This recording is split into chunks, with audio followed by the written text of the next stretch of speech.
Salam sejahtera saudara-saudara sekalian yang kami kasih dalam Tuhan Yesus Kristus, seluruh anggota jemaat dan simpatisan GKI Taman Cibundur Bandung, serta semua yang mengikuti persekutuan doa ini. Saya Pendeta Budi Cahyono Sugeng akan melayani persekutuan doa hari Kamis 11 Agustus 2022 dengan tema Mengapa engkau tidak memutuskan sendiri apa yang benar? Marilah kita siapkan hati, kiranya persekutuan doa ini boleh saling menguatkan menjadi berkat satu dengan yang lain. Kita akan awali dengan menyanyi dari NKB 13 bait 1 dan keempat. Oh Allahku, jenguklah diriku.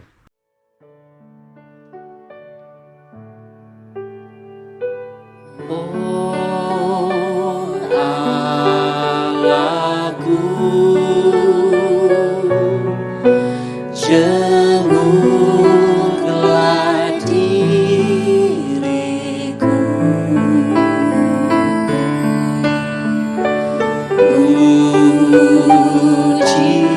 Ujilah hati dan pikiranku.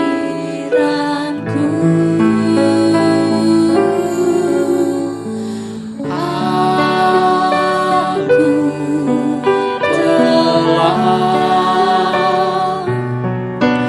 berdosa dan jemaah.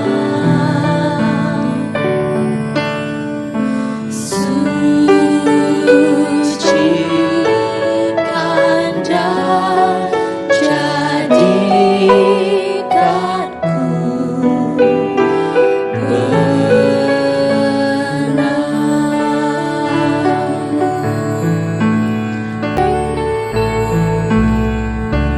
Oh Roh Kudus, bangkitkan jiwaku.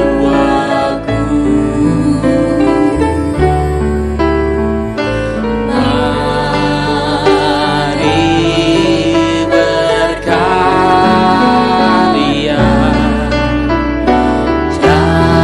dalam hidupku. Firman ulang tumpuan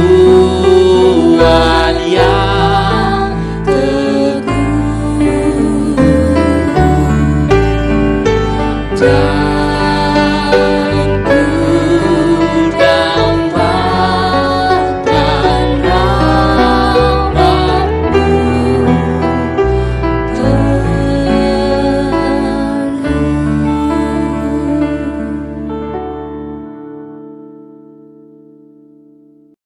Marilah kita berdoa. Ya Tuhan, Bapa kami dalam surga, kami sungguh bersyukur kepadamu atas segala kasih Tuhan dalam kehidupan kami semuanya. Kami mengakui kami bisa seperti sekarang ini, bukan karena kekuatan dan kepandaian kami, tetapi anugerah Tuhan sendiri. Karena apa yang kami miliki termasuk hidup ini adalah pemberian Tuhan. Kami mau selalu mensyukurinya. Dan saat ini kami duduk bersama merenungkan firman Tuhan dan berdoa syafaat. Ya Tuhan, layakkanlah kami semuanya. Dalam nama Tuhan Yesus kami telah berdoa. Amin. Saudara sekalian yang menjadi nas renungan kita dari Injil Lukas pasal 12 ayat 57. Lukas 12 ayat 57. Dan mengapakah engkau juga tidak memutuskan sendiri apa yang benar? Saudara sekalian yang kami kasih dalam Kristus, dalam hidup ini kita tidak lepas dari membuat keputusan-keputusan. Dari keputusan yang sederhana dan yang berisiko kecil, sampai keputusan yang tidak mudah dan berisiko besar. Misalnya, kita akan kebaktian di gereja, kita mau memakai pakaian apa?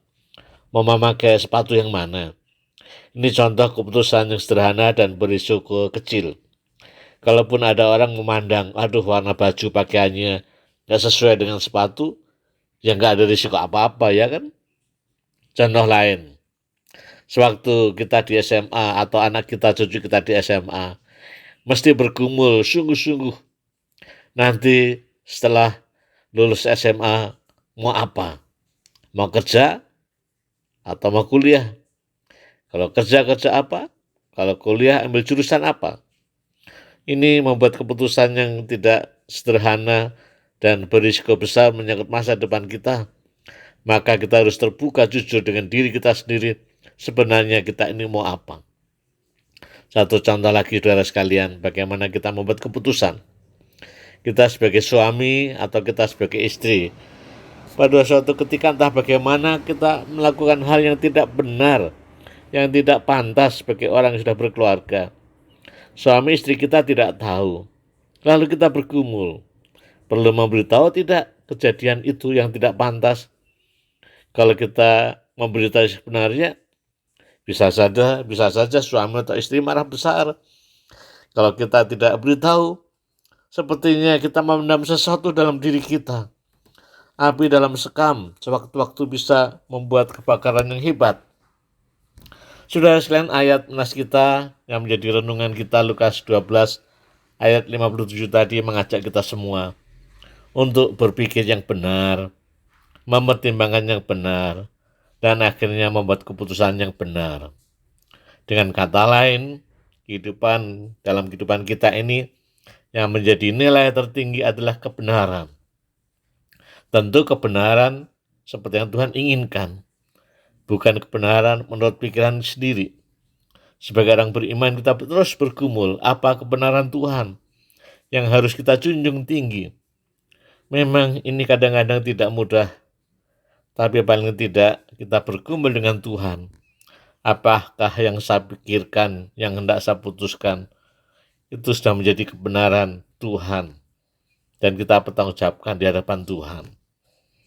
Kalau kita yakin apa yang kita pikir dan putuskan adalah hal yang benar, maka kita juga harus siap untuk menerima risikonya. Antara lain, kita mungkin tidak disukai oleh teman-teman atau saudara-saudara di lingkungan di mana orang semua berkorupsi. Sedangkan kita tidak mau korupsi karena itu hal yang benar menurut kita.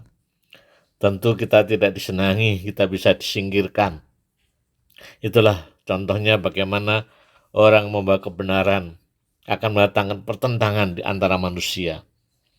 Mungkin juga kita membuat keputusan yang benar, tapi risikonya kita mengalami kesulitan. Seperti contoh suami istri tadi di atas. Kalau suami atau istri terbuka menceritakan apa yang salah yang dilakukan yang gak pantas itu, mungkin akan membuat suami atau istri marah besar. Terjadi keributan besar. Tapi tahu ujungnya mestinya menjadi sesuatu yang baik. Tapi kalau diam-diam, beban-beban kesalahan terus kita simpan. Ini sama halnya menyimpan kotoran dalam kehidupan kita yang harus kita bersihkan. Kalaupun kita berbuat salah, bisa saja sengaja atau tidak sengaja, segera sadarilah dan akuilah kesalahan itu. Berdamailah kembali. Ini hal yang benar daripada diam-diam masih terus menyimpan kesalahan. Seperti perumpamaan singkat dalam ayat berikutnya, Lukas 12 ayat 58 sampai 59. Kalau ada orang yang berhutang dan tidak bisa bayar tepat pada waktunya, lalu dibawa ke pengadilan. Dalam perjalanan segeralah berdamai. Akuilah ketidakmampuan kita dalam membayar hutang dan minta maaf. Dengan mengungkapkan apa yang benar dan apa yang terjadi sebenarnya, kiranya masalah bisa dibicarakan ulang. Maka dengan keterbukaan itulah hal-hal yang lebih baik kiranya bisa terwujud. Saudara sekalian, dalam hidup ini berlatihlah untuk menjadikan kebenaran menjadi pola pikir kita, menjadi kebiasaan kita, sehingga keputusan-keputusan yang kita buat juga benar dan bisa kita pertanggungjawabkan di hadapan Tuhan dan orang lain, sehingga kita merasa lega, tidak dibayang-bayangi oleh rasa bersalah. Kalau hati kita lega, apa akibatnya? Kita bisa berkawan dengan siapa saja. Kita bisa makan, tidur enak. Kita bisa bahagia. Dan inilah membuat kehidupan menjadi semakin sehat, seperti kitab Amsal mengatakan, Hati yang gembira adalah obat. Saudara sekalian, selamat menjadi orang-orang yang membawa kebenaran dalam kehidupan kita. Amin. Mari kita masuk di dalam doa syafaat. Mari kita berdoa. Ya Tuhan, kami bersyukur kepadamu kalau mengingatkan kami kembali untuk dalam hidup ini kami menjunjung tinggi kebenaran Tuhan, baik di tengah keluarga, di tengah gereja, masyarakat, tempat pekerjaan, dan dimanapun. Karena kebenaran yang sesungguhnya adalah hal yang baik di mata Tuhan dan mesti harus kami perjuangkan, walaupun dengan segala risiko-risiko yang seringkali sulit, tidak mudah, bahkan membuat kami dalam hidup ini mengalami banyak penderitaan. Tapi itu justru lebih membahagiakan daripada hidup dalam gelimang ketidakbenaran. Kami berdoa dan bersyukur untuk seluruh anggota jemaat, simpatisan GKI Taman Cipunut Bandung, juga semua yang mengikuti pesan doa ini. Ya Tuhan, berkatilah kehidupan mereka semuanya. Kuatkanlah iman mereka. Kalaupun mereka punya pergumulan masalah, mungkin soal kesehatan, sakit penyakit yang mereka derita, ketakutan tertentu mengenai pekerjaan, mengenai masa depan, mengenai keluarga, mengenai pelayanan, dan apapun juga. Oh Tuhan, kiranya mereka selalu merasakan dan menghayati ada Tuhan di tengah-tengah pergumulan itu, sehingga tidak perlu cemas, khawatir, berlebihan, dan putus asa, karena Tuhan bersama kita semuanya. Kami bersyukur kalau kebaktian dan beberapa kegiatan gereja, juga kegiatan masyarakat sudah sebagian mulai tatap muka, akan dilonggarkan. Kiranya ini juga tidak membuat kami lalu lupa segalanya. Kiranya kami tetap waspada, menjaga protokol kesehatan, apalagi kecenderungan minggu-minggu ini yang terkena COVID juga mulai meningkat. Bila Tuhan berikan nikmat pada kami semua, seluruh masyarakat bangsa Indonesia, terus menjaga kehidupan yang bersih dan baik.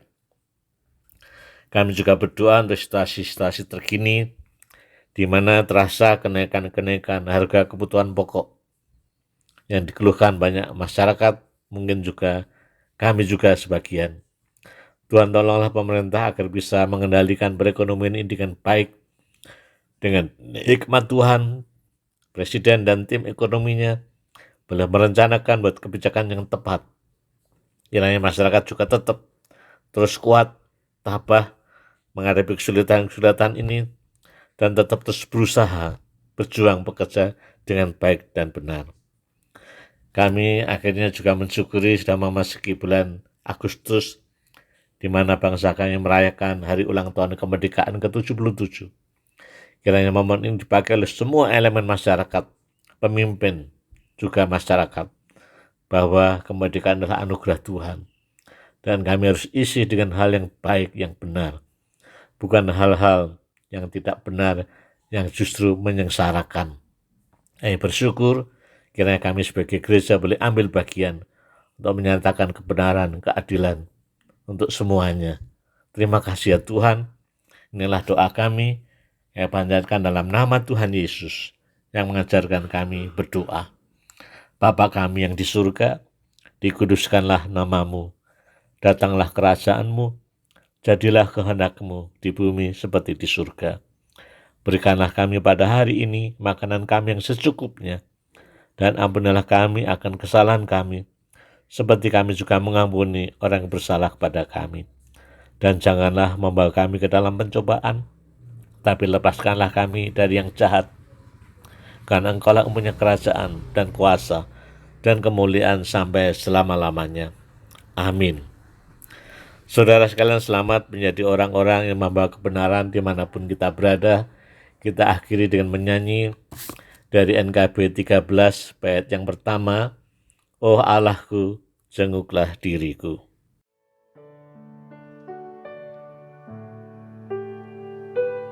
Oh Allahku,